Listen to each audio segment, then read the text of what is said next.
Hey Leslie, you said we were doing one of our last tours, or maybe even our last tour, but do you know where we're going today? Steve? Yeah?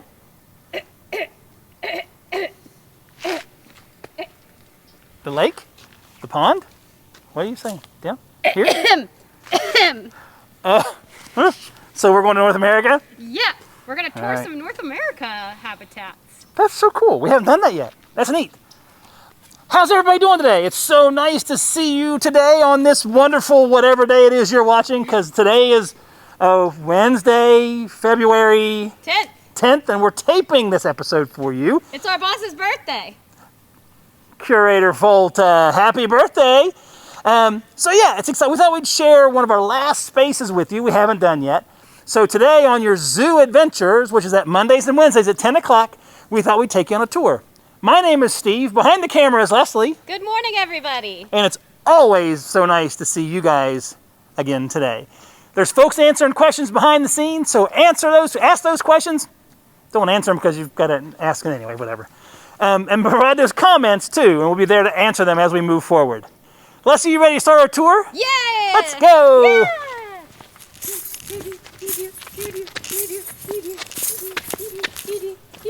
Are you taping? You're taping the... Yeah. All right, let's finish.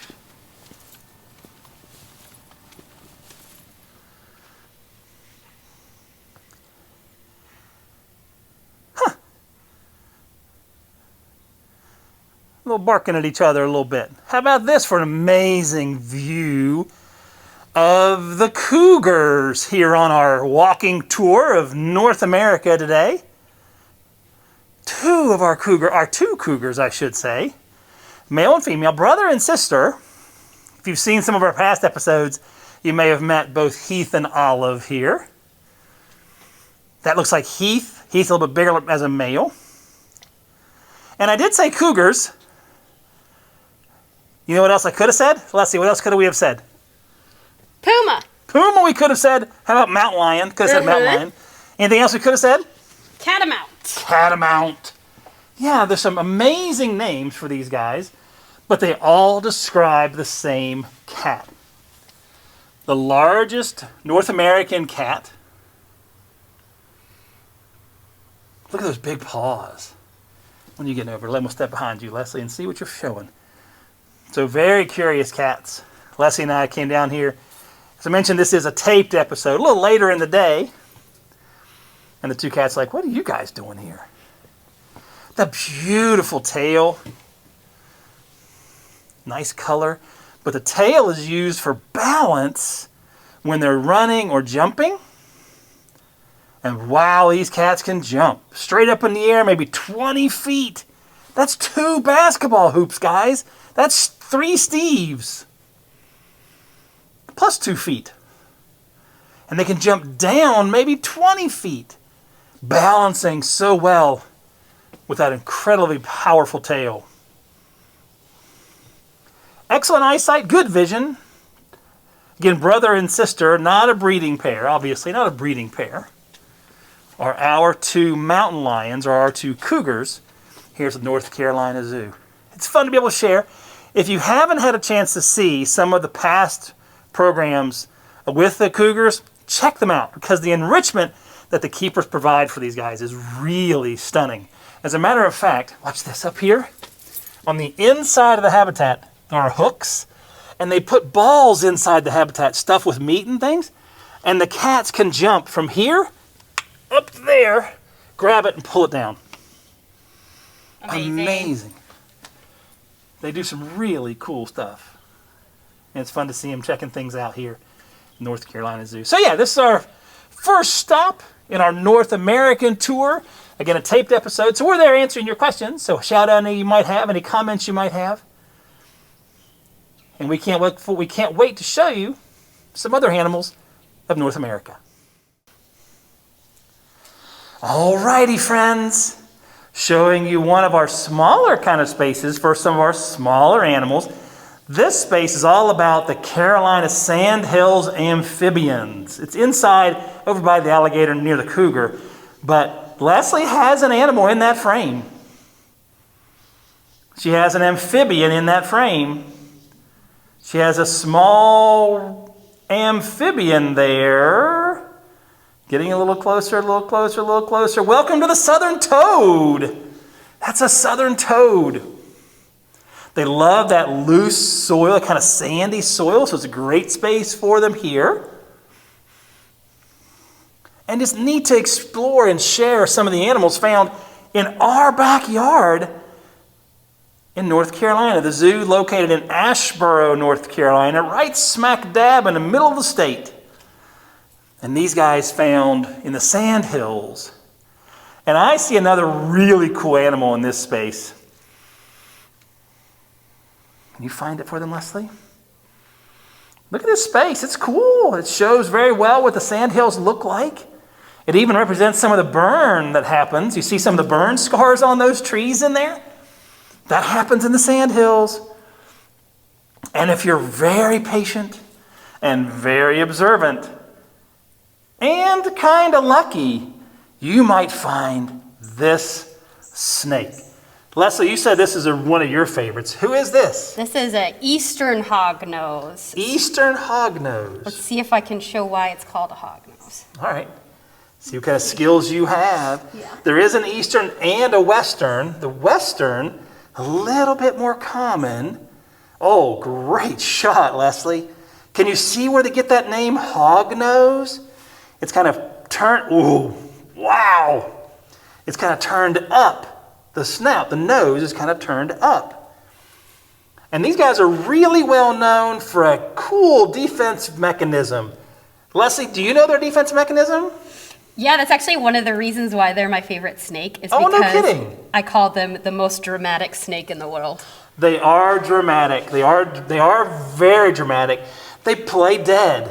And not only do they just roll over and play dead, they roll over and they writhe and they squirm and their tongue comes out and they just flop around and they stay there. And every time you flip them over on their back, they're going to flip right back. They're just back and forth until they feel that danger is over. They're really good at that, acting to the back of a theater, basically. Oh, well said. Getting everything. So over, just making everything as big as possible so the person in the back of the theater can see what you're doing. Even they know what's going on. That's amazing. That's so cool. People in the back of the theater can know what's happening. So that's the eastern hognose. And next door here is, they say, the sign says alligator snapping turtle. We've talked about them before in one of our past episodes when we talked about aquatic animals. Can you guys find the alligator snapping turtle?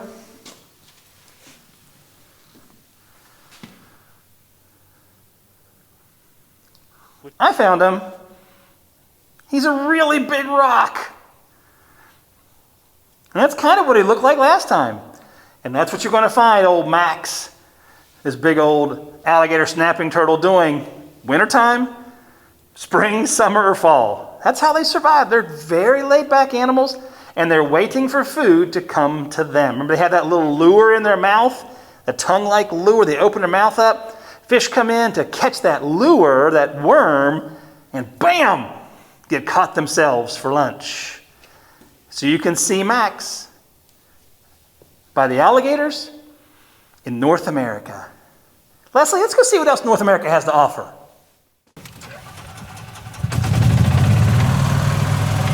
We're kind of cheating a little bit today, guys. We're driving on the golf cart on the paths. We don't like to do that. Yeah. So we're going to go on up here. Leslie, we're just going to keep going. Is that all right with you? But Going to head up. okay. Polar bears. We're gonna go polar bears. Okay. Yeah, polar bears are over here. So We're gonna turn. no. Leslie. What do we just did a North tour of Rocky America? Coast. I know, North America. Rocky Coast is in North America, but we've done Rocky Coast already. So I thought we'd go ahead and finish up and do some other of our spaces. And we've actually done Streamside as well. So we're going to skip that one. And I think black bear is our next stop. Oh, okay. Is that cool? Yeah. All right, let's go. Here's another one of our favorites. Many of you have seen many of the episodes featuring Tomo here, our massive brown bear. We talked about differences between brown bear and grizzly bear before. Brown bear more associated with water, darker in color, and all of those bears, the brown bear, the grizzly bear, the Kodiak, all really being brown bears. Well, what's up with that, Tomo? We're here talking about you. You want to walk away? Bye. But that's all right. We are just kind of giving you a little tour of North America today, showing you around some of the new spaces, some of the spaces that we have.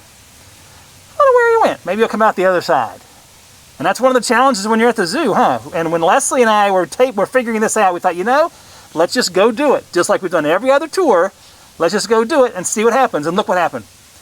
If we didn't wait those 15 or 20 seconds, we just said, he never came out, never saw him. And look at that, there he is. He's actually coming closer and closer, going to his waterfall.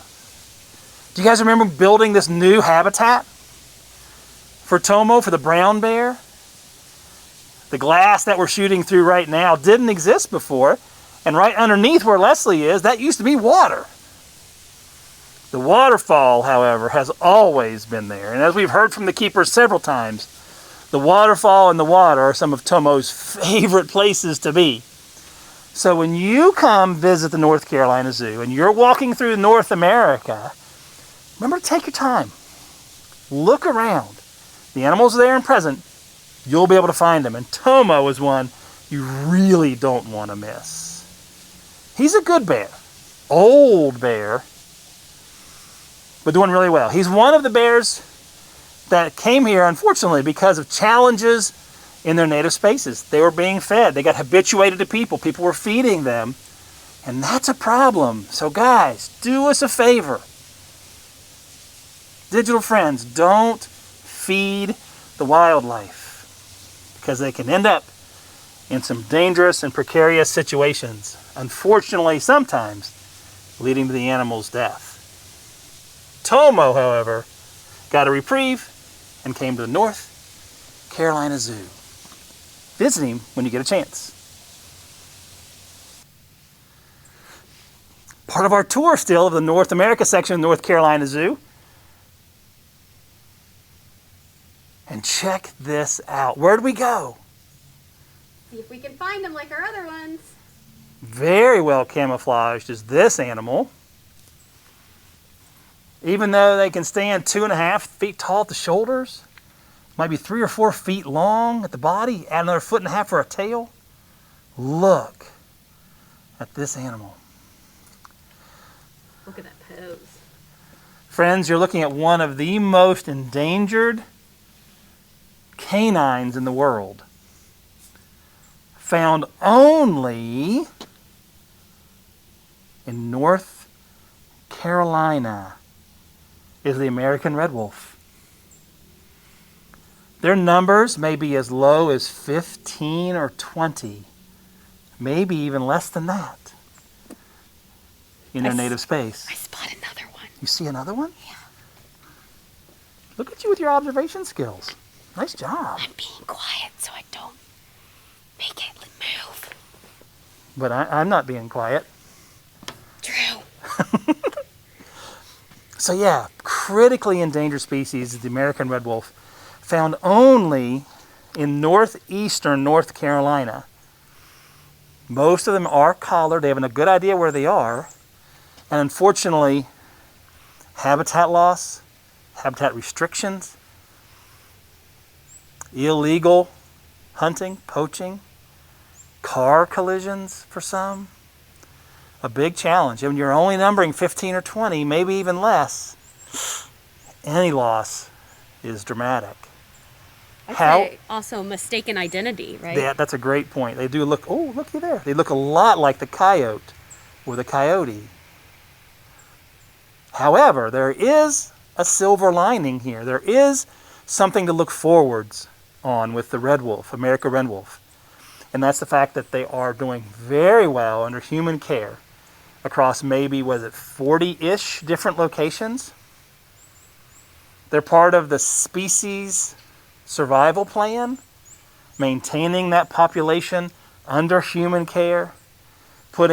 putting genetically distinct individuals together and breeding and maintaining that kind of an assurance population where you have that animal, those numbers under human care.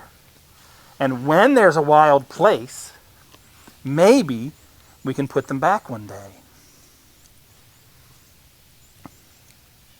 As Leslie mentioned, they look a lot like coyotes. But again, if you're in the middle of North Carolina, if you're in western North Carolina, you don't see these guys because they're only restricted to those few counties. I think it's 5 in northeastern North Carolina. But they're stunning animals, and they play a vital role in the ecosystem they're found.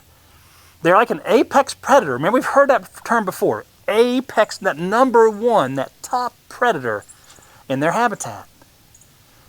Controlling population of animals, prey animals or pests in some instances. So they've got an important job to do. And your North Carolina Zoo has an important job to do in helping maintain the number of animals under human care. As a matter of fact, they're part of a program called SAFE as well, Saving Animals from Extinction. And Keeper Lasher here at the North Carolina Zoo is over that program. So thanks, Chris, for looking out for the future of the American red wolf. So we're over with the American elk. Leslie, look right here. Somebody just came to the top of the hill. This is a female elk. Leslie, you know how to tell the difference between a female elk and a male elk?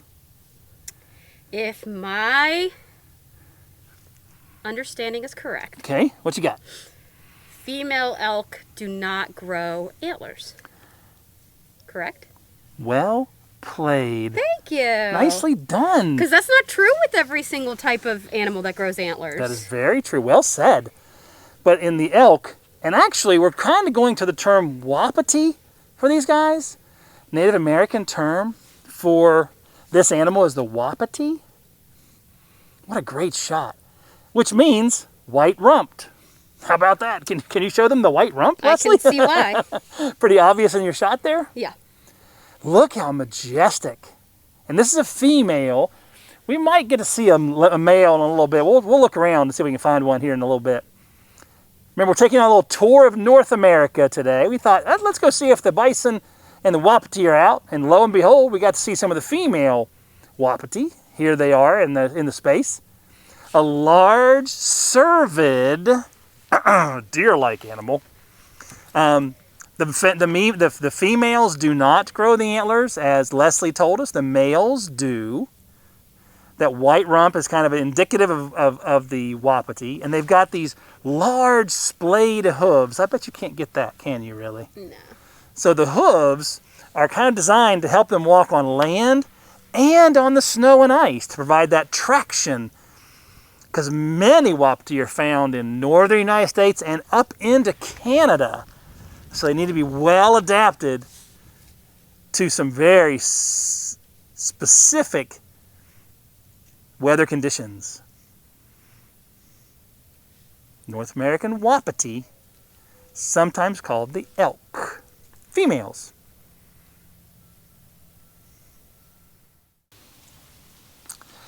Whew, what a day. Climbing the mountains here in North Carolina.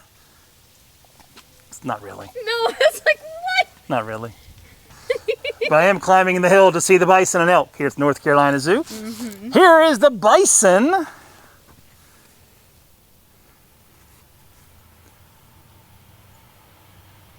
The American bison. What an amazing... This is the large... Get this fact, Leslie. By the way, Leslie and Steve here presenting for you a taped episode of a tour of North American animals at the North Carolina Zoo. The bison, the largest terrestrial herbivore, plant eater, in North America. Well, How about the that? largest terrestrial herbivore is definitely giving us a look right now. Oh, Was she? Oh, when you turned, she looked... Did she get a little offended at largest? Maybe. All right, well, let's come back to talk about how amazing these animals are.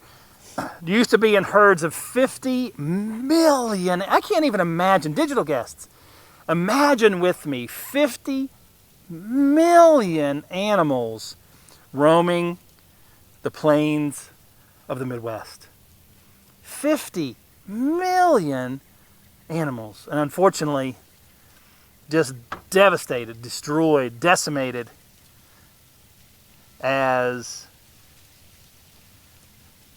people were moving west, as white Americans are moving west, taking them as they could for food and taking them away from the Native Americans. Food, products. Was that she was just drinking out of that little puddle of water. Mm-hmm. But lo and behold, that took time, but finally people went, you know what, we're getting ready to lose these guys. And can you imagine going from 50 million down to maybe 1,000 animals? Wow, yeah, that's Just not good. So many animals lost. Indiscriminate killing and for selfishness and greed. That's what it was for so long. And I'm so happy to hear, though, that we said, you know what, sooner or later somebody said stop it. Mm-hmm. So they're found on many native lands today. You can find tens of thousands of them on native lands. You'll find some in Yellowstone and a small group in Utah. And coming over... Oh, look who's entering. We're trying to tell the story of the bison. Stage left. Oh, listen. They're communicating to each other. That's cool.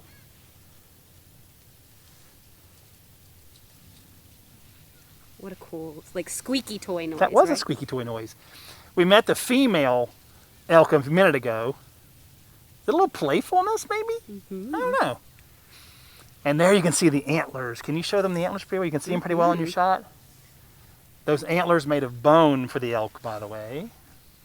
The horns of the bison, there's a bony core, but it's wrapped in a keratin sheath.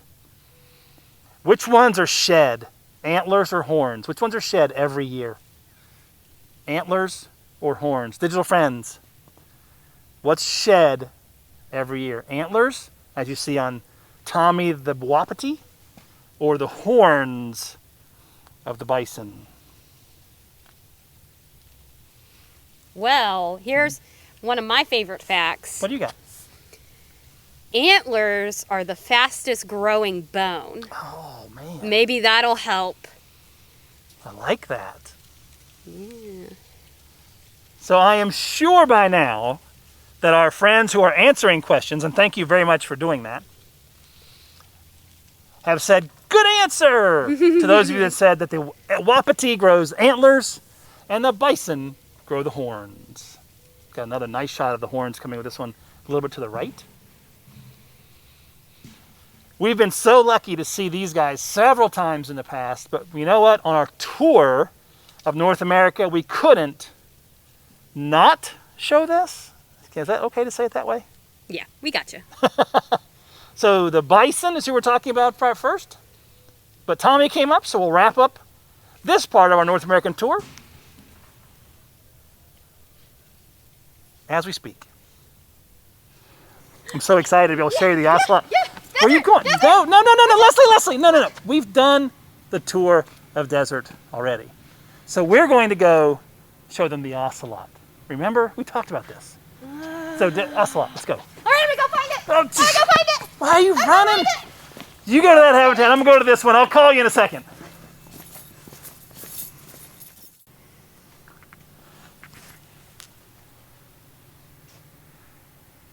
Leslie, I don't see the Ocelot over here.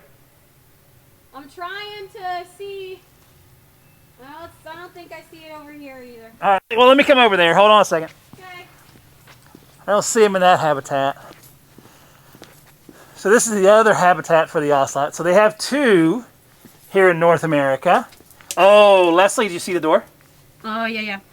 So, digital friends, when you come to the North Carolina Zoo, and this is pretty much any zoo, the animals have that choice and control over their space.